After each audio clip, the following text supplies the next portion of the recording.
जय हिंद साथियों, आपके YouTube channel Ajay sir anti classes में आपका स्वागत है। चलिए स्टार्ट करते हैं। आज का टॉपिक है जिसका नाम है राइबोसोम। राइबोसोम को समझने से पहले हमें पता होना चाहिए कि कोशिका ही जो क्या है मानव शरीर की सबसे छोटी इकाई होती है। कोशिका ही क्या है मानव शरीर की सबसे छोटी इकाई होती है। और जब कोशिका ही मानव शरीर की सबसे छोटी इकाई होती है तो कोशिका के अंदर सबसे छोटी इकाई क्या होती है? राइबोसोम। कोशिका के अंदर सबसे छोटी इकाई जिसका नाम क्या है? राइबोसोम। ये क्या है? कोशिका का क्या है? सबसे छोटा अंग है। कोशिका का राइबोसोम जो है कोशिका का सबसे सबसे छोटा अंग है। राइबोसोम में कोई झिल्ली नहीं पाई जाती है, ठीक ना, झिल्ली रहित, इसे बोलते हैं मेम्ब्रेनलेस।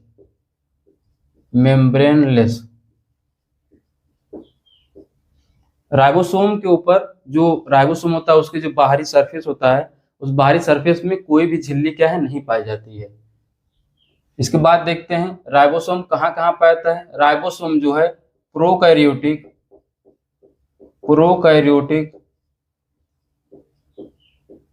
तथा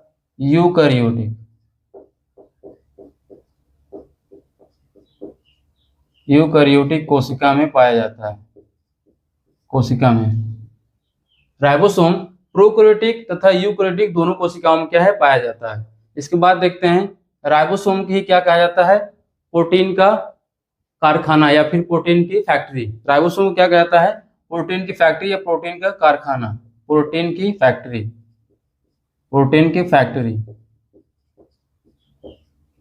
राइबोसोम को क्या कहा जाता है? प्रोटीन की फैक्ट्री। क्यों कहा जाता है? क्योंकि राइबोसोम ही क्या करता है? प्रोटीन का क्या करता है? निर्माण करता है। राइबोसोम क्या करता है? प्रोटीन का निर्माण करता है, इसलिए राइबोसोम को क्या कहा जाता है? प्रोटीन की फैक्ट्री कहा जाता है। राइबोसोम किसमें किसमें पाए जाते हैं? राइबोसोम जो है हरित लवक जिसे बोलते हैं क्लोरोप्लास्ट।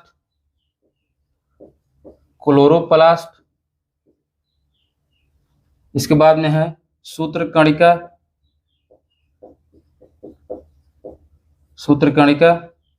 जिसे बोलते हैं माइटोकॉन्ड्रिया। एक भाग होता है केंद्रक एक भाग होता है, उसके अंदर क्या होता है?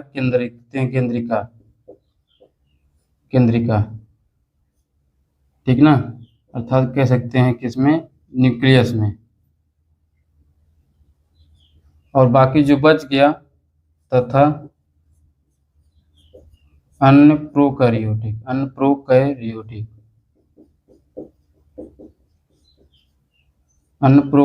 कोशिका।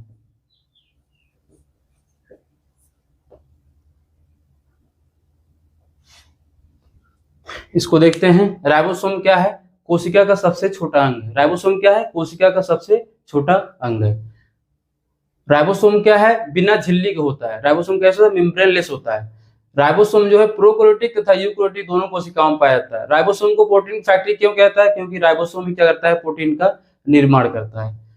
राइबोसोम कहाँ कहाँ पाता है? यह पाता है कोशिका के अंदर ही होता है। हरित लवक जिसे बोलते हैं क्लोरोप्लास्ट, सूत्रकणिका माइटोकॉन्ड्रिया, केंद्र के अंदर होता है केंद्रिका जिसे बोलते हैं न्यूक्लियस, ठीक ना। केंद्र को बोलते हैं न्यूक्लियस, इसको बोलते हैं न्यूक्लियोलस। और बाकी अन्य जो हमारा प्रोकैरियोटिक कोशिकाओं है उनमें क्या है? मुख्य रूप से पाया जाता है कौन? राइबोसोम। एक अलग फीचर है इनका। बाकी तो प्रोकैरियोटिक यूकैरियोटिक दोनों कोशिकाओं में क्या है? पाया जाता है। इन कोशिका के अंदर हरित लवक सूत्रकणिका केंद्रिका में क्या है? पाया जाता है क्या? राइबोसोम। अब देखते हैं खोज के बारे में। इनकी खोज राइबोसोम की किन किन साइंटिस्टों ने कितना कितना योगदान दिया था? राइबोसोम की खोज।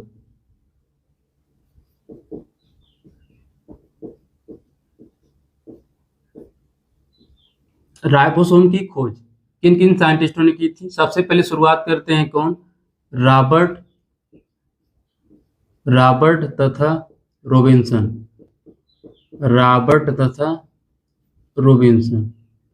1953 में। रॉबर्ट और रॉबिन्सन, क्या नाम है? राइबोसोम।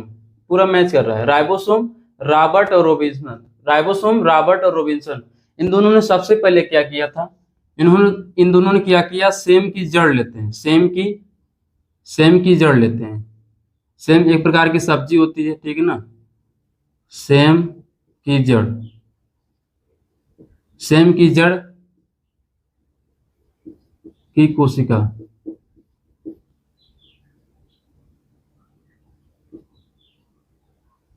रॉबर्ट और रॉबिन्सन 1953 में क्या करते हैं, इन्होंने सेम की जड़ लिया और सेम की जड़ में जो कोशिका है उसके अंदर किसका पता लगाया, राइबोसोम का पता लगाया सबसे पहले।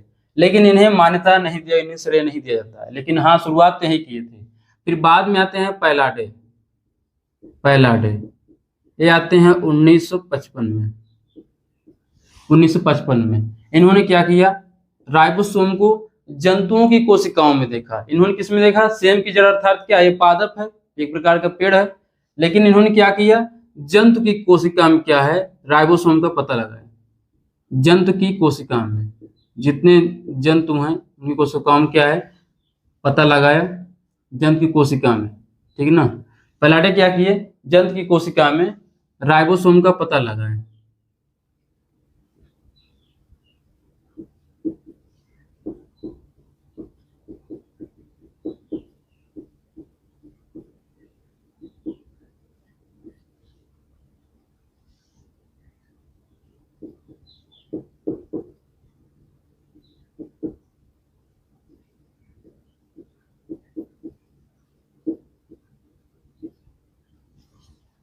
तो रॉबर्ट तथा रॉबिन्सन, रॉबर्ट और रॉबिन्सन कब आते हैं, 1953 में। इन्होंने क्या किया, सेम की जड़ ली और उसमें सेम की जो जड़ है उसके अंदर जो कोशिकाएं हैं उनमें कोशिकाओं के अंदर क्या है, राइबोसोम का क्या है, उन्होंने क्या उसमें देखा। लेकिन 1955 में आते हैं कौन, पैलाडे। इन्होंने क्या किया, जंतुओं की कोशिकाओं का अध्ययन किया, उसमें पाया कि इसमें क्या है, कुछ खुरदरे नुमा कुछ संरचनाएं पाई जाती हैं जो कण के शेप में होती हैं, जिसका नाम क्या नाम रख दिया, राइबोसोम नाम दे दिया। फिर इन्हीं को 1974 में, पैलाडे को 1974 में क्या दिया गया, नोबेल पुरस्कार दिया गया। नोबेल पुरस्कार दिया गया। पैलाडो को क्या दिया गया, 1974 में नोबेल पुरस्कार दिया गया। अब बात करते हैं हम संरचना की। संरचना, कंस्ट्रक्शन, कंस्ट्रक्शन, राइबोसोम कंस्ट्रक्शन की बात करते हैं। अगर हम पूछें कि राइबोसोम की खोज किसने किया है, तो हम बताएंगे पैलाडे। क्यों, क्योंकि इनको ज्यादा श्रेय दिया जाता है, क्योंकि इन्होंने क्या, इनको नोबेल पुरस्कार भी मिला है, इसलिए राइबोसोम की खोज किसने किया था, तो पैलाडे किए थे। लेकिन देखा किसने, शुरुआत किसने किया था, तो रॉबर्ट और रॉबिन्सन। राइबोसोम से निकल क्या रहा, क्या, रॉबर्ट और रॉबिन्सन। खोज किसने किया, पैलाडे। देखा किसने, रॉबर्ट और रॉबिन्सन ने। संरचना की बात करें हम, राइबोसोम जो है, राइबोसोम गोलाकार व कणिकामय, इसे बोलते हैं ग्रेनुलर बोलते हैं, इसे बोलते हैं सर्कुलर। राइबोसोम कैसा होता है, सर्कुलर होता है, और कैसा होता है, ग्रेनुलर होता है। मतलब गोलाकार होता है, और कैसा होता है, कणिका। गोलाकार मतलब गोल संरचना होती है इसकी, कणिका मतलब एक कण के रूप में होता है।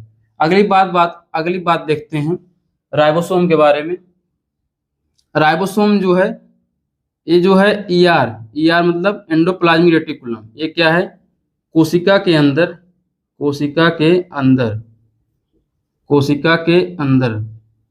राइबोसोम जो है कोशिका के अंदर रफ एंडोप्लाज्मिक रेटिकुलम जिसे बोलते हैं खुरदरी अंतःपरदब्बी जालिका। तो राइबोसोम किस में होता है, कोशिका के अंदर आरईआर में क्या है, चिपके रहते हैं। आरईआर से क्या है, आरईआर से चिपके रहते हैं। आरईआर से क्या है, चिपके रहते हैं। अब कुछ राइबोसोम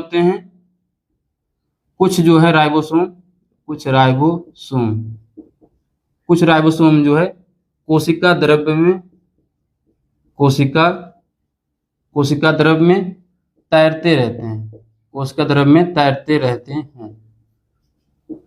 राइबोसोम कहाँ पाया जाता है, ये पाया जाता है आरईआर में, रफ इंडोप्लाज्मिक रेटिकुलम जिसे बोलते हैं खुरदरी अंतःपरदब्बी जालिका। यहाँ पे क्या है, मैक्सिमम ज्यादा मात्रा में क्या है, राइबोसोम पाए जाते हैं।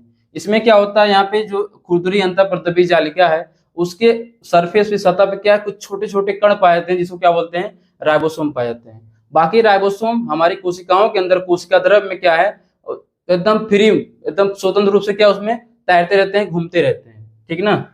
बात करें हम राइबोसोम की, राइबोसोम एक क्या है, राइबोसोम में क्या है, राइबो न्यूक्लियो,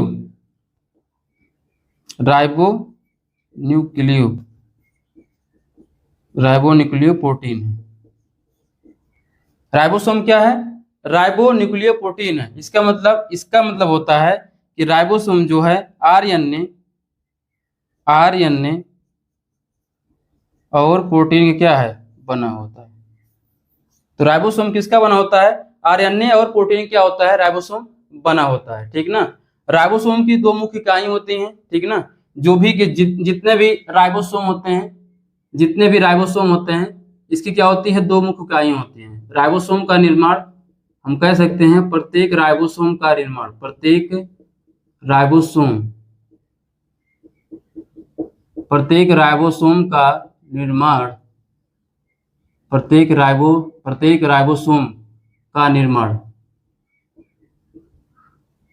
दो उप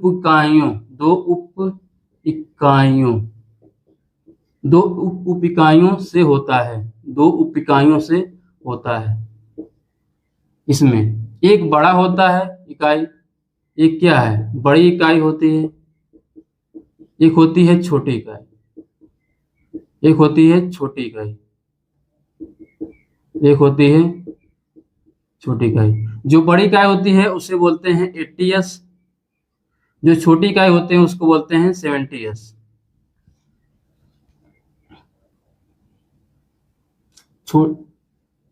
बड़ी इकाई हो गई 80s, छोटी इकाई क्या हो गया 70s।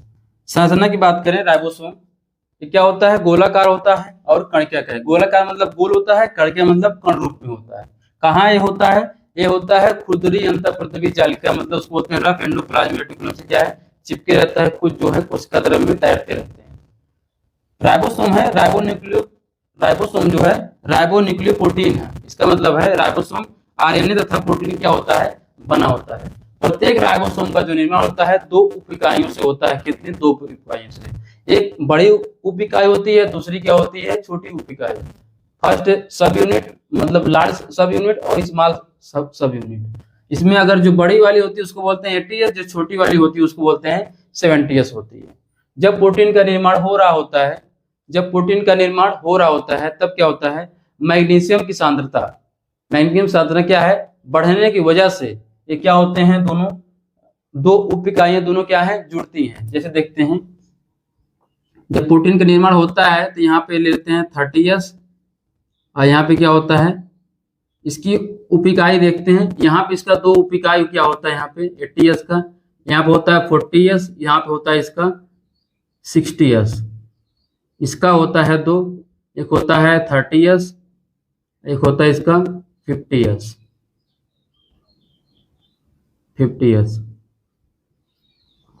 तो 80s के दो उप इकाई क्या, 40s और क्या 60s। 70s के दो उप इकाई क्या है, 30s और क्या 50s है।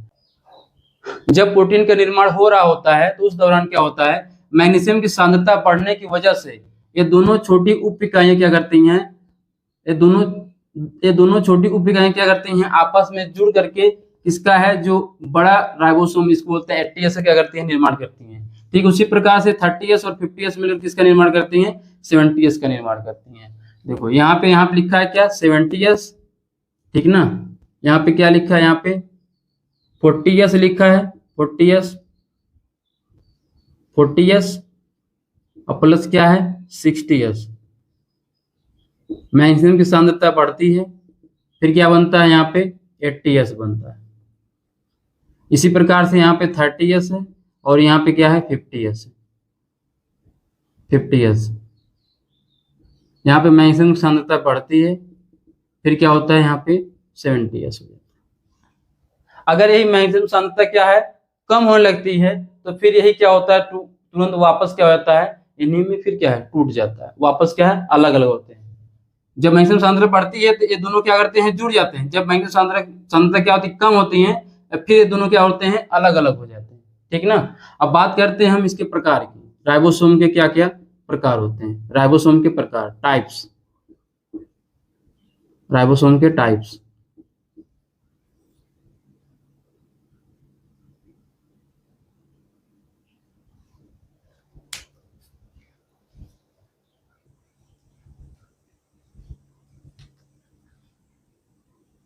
प्रकार की बात करें हम, इसके जो प्रकार होते हैं, दो प्रकार होते हैं, सेडिमेंटेशन कोफिशिएंट, इसके आधार पे सेडिमेंटेशन कोफिशिएंट और आकार के आधार पे राइबोसोम के दो प्रकार होते हैं, एक होता है 70s, दूसरा होता है 80s।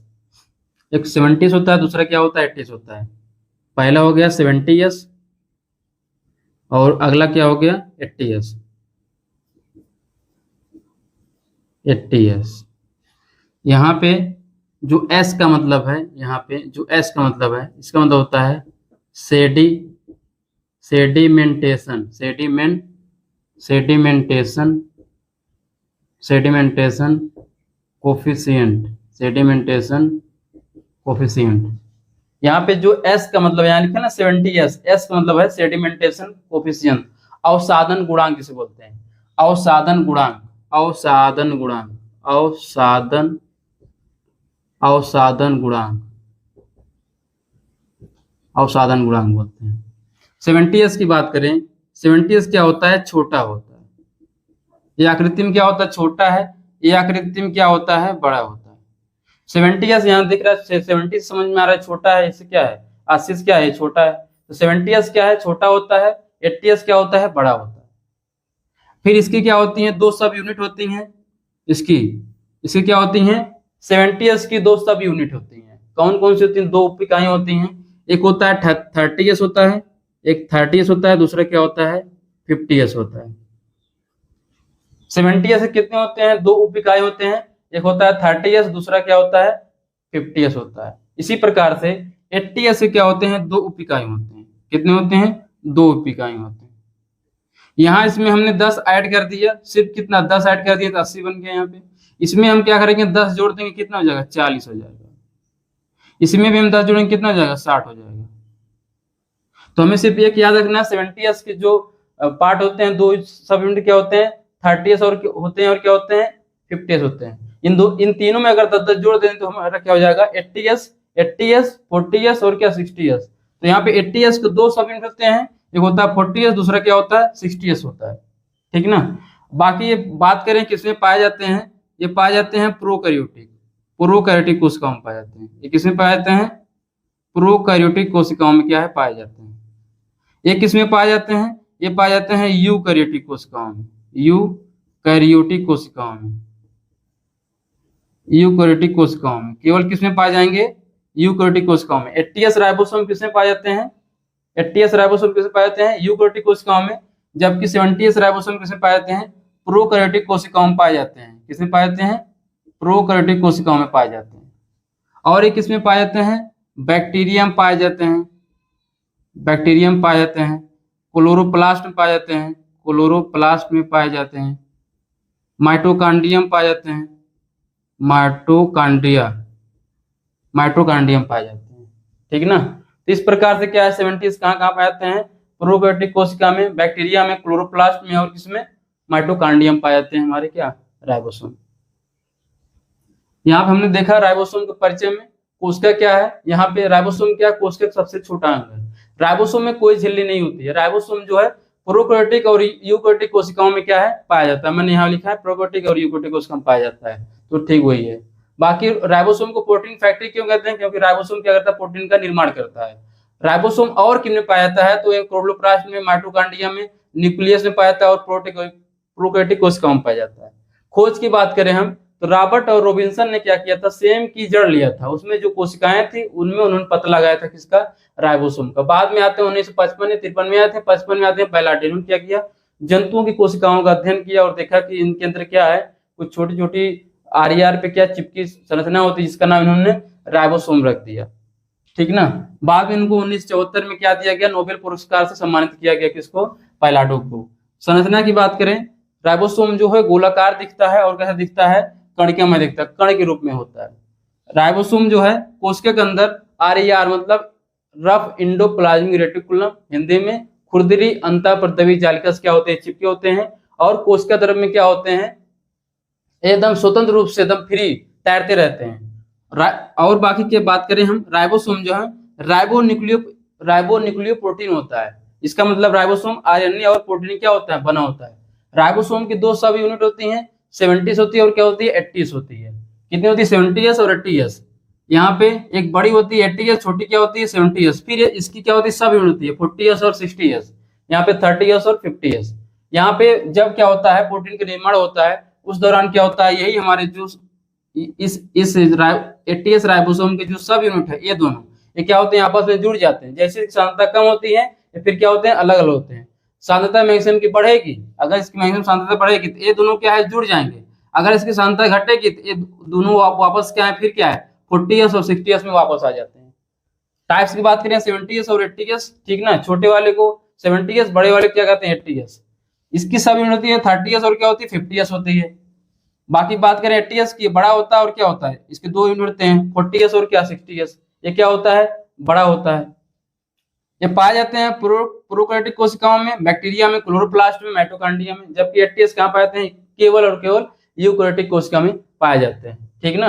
अब थोड़ा सा इसका डीप में चलते हैं, ठीक ना, इसका थोड़ा सा डीप में चलते हैं, जो नीट और यूपीएससी के लिए कारगर साबित होगा। थोड़ा सा इसको हम डीप में लेकर चलते हैं, ठीक ना। इसके बाद अब मजे आने वाला है। बाकी तो हमारा एसएससी आरआरबी के लिए इतना ही काफी है, ठीक ना। बाकी अगर डीप में चले तो नीट यूपीएससी के लिए इसके बाद वाला सेशन मजा आने वाला है, ठीक ना। अब देखते हैं राइबोसोम के प्रकार, देखते हैं उसको चार्ट के माध्यम से समझते हैं, किसमें कितना क्या पाया जाता है, जो कि नीट और यूपीएससी के लिए ये क्वेश्चन बार बार पूछे जाते हैं, ठीक ना। चलिए देखते हैं राइबोसोम में देखा, एक क्या होता है 70s होता है, एक क्या होता है 70s होता है, एक क्या होता है 80s होता है। राइबोसोम दो होते हैं, राइबोसोम दो उप इकाइयों से बना होता है, एक 70s, एक क्या होता है 80s। 80s बड़ी वाला, बाकी 70s छोटा वाला। हमने देखा जो 70s प्रोकैरियोटिक कोशिकाओं में पाया जा रहा था, लेकिन 80s किसमें पाया जा रहा था, यूकैरियोटिक कोशिकाओं में। ये किसमें पाया जा रहा है भाई, प्रोकैरियोटिक 70s इसको कहेंगे राइबोसोम, 70s राइबोसोम। इसको क्या कहेंगे, यूकैरियोटिक, ठीक ना। इसे क्या कहेंगे, यहाँ नीचे लिख देते हैं, prokaryotic ribosome, prokaryotic 70s ribosome. इसको क्या लिख देते हैं, यूकैरियोटिक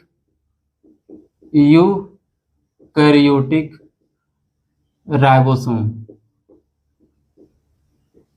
राइबोसोम के कितने भाग, 70s और 80s, लेकिन 70s के क्यों हम इसको बोल रहे हैं प्रोकैरियोटिक, क्योंकि 70s जो है प्रोकैरियोटिक कोशिका में पाया जाता है। यहाँ पे यूकैरियोटिक 80s राइबोसोम क्यों कह रहे हैं, क्योंकि यहाँ पे जो 80s राइबोसोम है वो यूकैरियोटिक कोशिकाओं में पाया जा रहा है। फिर इसकी होती है हमारी सब यूनिट, क्या होती है, एक होता है 30s होता है, दूसरा क्या होता है 50s होता है। इसमें क्या होता है, इसके एक होता है 40s होता है, एक क्या होता है 80, एक होता है 60s होता है। तो 70s से कितने हो गए, दो, एक 70s राइबोसोम, दूसरा क्या हो गया 50s राइबोसोम। यहाँ पे 40s राइबोसोम, यहाँ पे क्या हो गया 60s राइबोसोम। 80s के क्या है, ये सब यूनिट है। अच्छा, अब इसकी बात करें, जो क्वेश्चन पूछा जाता है, ये पूछा जाता है, क्या पूछा जाता है, ये वाला जो अब लिखने जा रहे हैं, इस क्वेश्चन को पूछा जाता है। इसमें कितने पाए जाते हैं, 16s RNA। इसमें जो है 30s में क्या पाए जाते हैं, 60s RNA पाया जाता है। क्या पाया जाता है, 60s RNA। और इसमें और क्या पाया जाता है, 21 प्रोटीन पाया जाता है। कितनी प्रोटीन, 21 प्रोटीन पाया जाता है, किसमें, 30s में। इसकी बात करें हम 50 वाले की, तो 50s में क्या होता है, यहाँ पे 5s RNA और पाया जाता है इसमें एक 23s RNA। और इसमें क्या पाया जाता है, इसमें 34 प्रोटीन पाया जाता है। कितना, 34 प्रोटीन पाया जाता है। क्वेश्चन पूछता है कि 30s में कितने प्रोटीन पाए जाते हैं, 50s में कितने प्रोटीन पाए जाते हैं, 40s में कितने प्रोटीन पाए जाते हैं, और 60s में कितने प्रोटीन पाए जाते हैं। ऐसे सिंपल सा क्वेश्चन पूछता है, लेकिन अगर जिसको पता रहेगा तो वही तो जवाब दे पाएगा। अच्छा, इसकी हम बात करें 40s की, इसमें जो है, इसमें 16 में 2 जोड़ दो, ठीक ना। 16 में कितना जोड़ना है, 2 जोड़ना है। यहाँ पे कितना हो जाएगा 80s RNA rRNA, और इसमें होता है हमारा टोटल 30 प्रोटीन होते हैं। कितने होते हैं? 30 प्रोटीन होते हैं। कहीं कहीं 33 भी है, तो उसमें घबराने की जरूरत नहीं है। इसमें कितने होते हैं? 30 प्रोटीन होते हैं।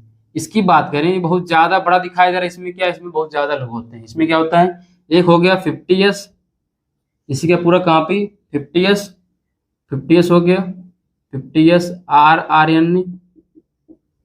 अगला क्या हो गया 5.8 5.8 rRNA। और क्या होता है 23 5 28 है ना, 50s में कितना 23 5 28, इसमें हो जाता है 28s rRNA।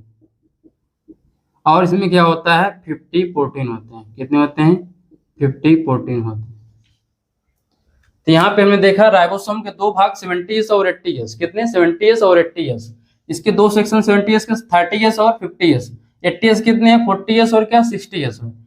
यहाँ 30s की हम बात करें, 30s की बात करें यहाँ पे, तो यहाँ पे 16s rRNA होता है, और इसमें कितने होते हैं? 21 प्रोटीन होता है। 50s में क्या होता है? यहाँ पे 5 है, ठीक है ना, 5s और क्या है 23s, 5s और 23s rRNA होता है, उसमें कितना होता है? 34 प्रोटीन होता है।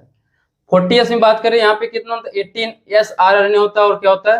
30 प्रोटीन होते हैं। इसमें बात करें 60s में 5s 5.8s और 28s, टोटल क्या होते हैं? RNA होते हैं, और इसमें कितना होता है? 50 प्रोटीन होते हैं, ठीक ना।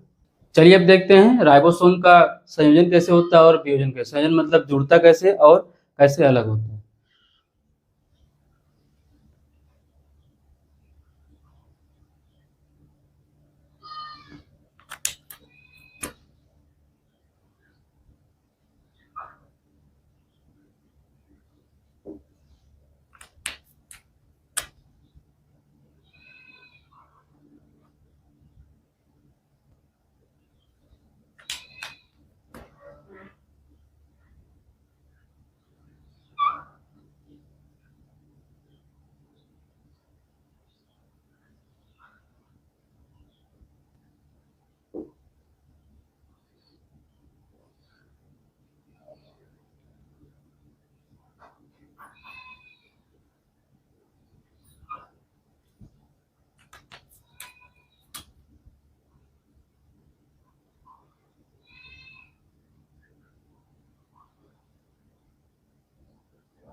चलिए देखते हैं यहाँ पे जो छोटा वाला है, यहाँ पे बड़ा दिखाई दे रहा है। ये छोटा है, क्या है? बड़ा है। यहाँ पे ले लेते हैं हम 30s, और क्या लेते हैं यहाँ पे हम 50s, 30s और क्या 50s। किसके उपयोग में करते हैं? जब मैग्नीशियम की सांद्रता क्या है? बढ़ती है, तो ये दोनों क्या होते हैं? ये जो सब यूनिट हमारे राइबोसोम में क्या होते हैं? जुड़ जाते हैं। इससे क्या होता है? 70s का निर्माण होता है। फिर अगर मैग्नीशियम की सांद्रता बढ़ती है, अगर उससे और बढ़ जाती है, तो फिर जब बढ़ती है तो अब की बार बनता है, कितना बनता है? 100s। 30 + 70 कितना होता है? 30 + 70 कितना हो जाएगा? 100s बनता है, ठीक ना। अगर इसकी हम बात करें 40s वाला, 40s + 60s, 40s + 50s से क्या बनता है? 80s बनता है, ठीक ना। 40s और 60s से क्या बनता है? 80s बनता है। और फिर ये 40s और 80s से क्या बन जाएगा? 120s। कितना हो जाएगा? 120s। एक इसमें पाया जाता है, ये पाया जाता है ऐसा कि प्रोकैरियोटिक में, प्रोकैरियोटिक प्रोकैरियोटिक में पाया जाता है, प्रोकैरियोटिक कोशिका में। एक किसमें पाया जाता है? ये पाया जाता है यूकैरियोटिक कोशिका में, यूकैरियोटिक कोशिका में, ठीक ना। प्रोकैरियोटिक और यूकैरियोटिक कोशिका में क्या है? पाया जाता है। यहाँ बात करें यहाँ पे ये दोनों हैं, इसको बोलते हैं सब यूनिट, इसे बोलते हैं सब यूनिट। बाकी इसको क्या बोलते हैं, राइबोसोम बोलते हैं, राइबोसोम बोलते हैं। बाकी इसको क्या बोलते हैं, इसको बोलते हैं रीमर, रीमर बोलते हैं। इसकी हम बात करें, इसको बोलते हैं पॉलीराइबोसोम, पॉलीराइबोसोम, पॉलीराइबोसोम। यहाँ पे जो छोटे छोटे दिखाई दे रहे हैं, ठीक ना, यहाँ पे इसको बोलते हैं mRNA, क्या बोलते हैं इसको, mRNA बोलते हैं। तो राइबोसोम का संयोजन कैसे होता है, फ्यूजन कैसे होता है। यदि इसका यहाँ पे 0.001 अगर मैक्सिमम की सांद्रता है 0.001 से थोड़ा अधिक होती है, तब ये क्या होता है 30s और 50s क्या होता है, जुड़ जाता है। और इससे थोड़ा सा 0.001 से थोड़ा सा और मात्रा में बढ़ती है, ठीक ना, अगर 0.001 से थोड़ी सी मात्रा में और बढ़ती है, थोड़ी सी मात्रा में क्या है और बढ़ती है, यहाँ पे कम होती है, यहाँ थोड़ी सी मात्रा में और बढ़ती है, तब जा क्या बनता है, यहाँ पे बढ़ता है।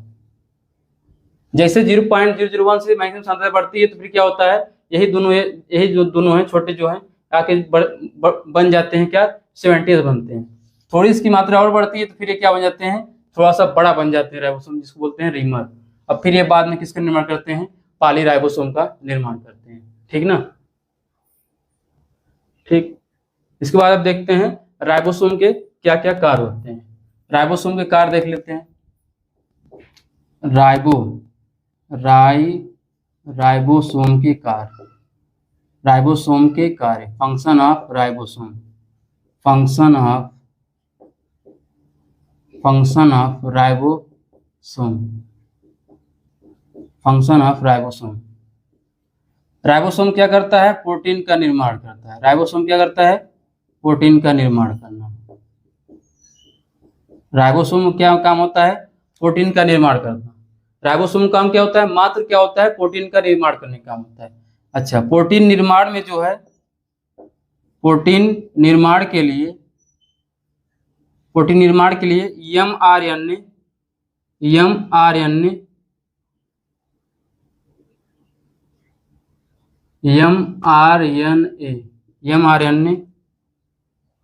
mRNA तथा tRNA सक्रिय रूप से क्या लेते हैं, भाग लेते हैं, सक्रिय रूप से क्या लेते हैं, भाग लेते हैं।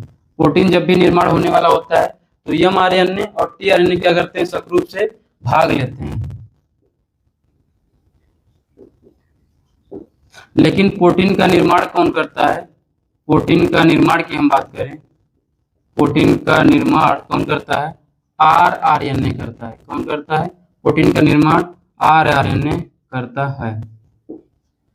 तो आरएनए हमारे 3 प्रकार होते हैं, mRNA, tRNA और rRNA। इसको बोलते हैं मैसेंजर आरएनए, इसको बोलते हैं ट्रांसफर आरएनए, इसको बोलते हैं राइबोसोम आरएनए। तो राइबोसोम आरएनए क्या करता है, प्रोटीन का निर्माण करता है। mRNA क्या करता है, इसमें जो एमिनो एसिड है उसको छांटता है और उसको क्रम से क्या करता है, सजाता है। फिर यहाँ tRNA क्या करता है, यहाँ से उठा करके, यहाँ पे tRNA क्या करता है, यहाँ से एमिनो एसिड को उठा करके किसको पहुंचा देता है, आरएनए के पास पहुंचा देता है। इसके बाद फिर क्या है, प्रोटीन का निर्माण होता है। तो 20 एमिनो एसिड बराबर एक प्रोटीन क्या होता है, निर्माण होता है। 20 एमिनो एसिड बराबर क्या होता है, एक प्रोटीन क्या होता है, निर्माण होता है। एक प्रोटीन निर्माण कौन काम करता है, तो आरएनए करता है, ठीक ना।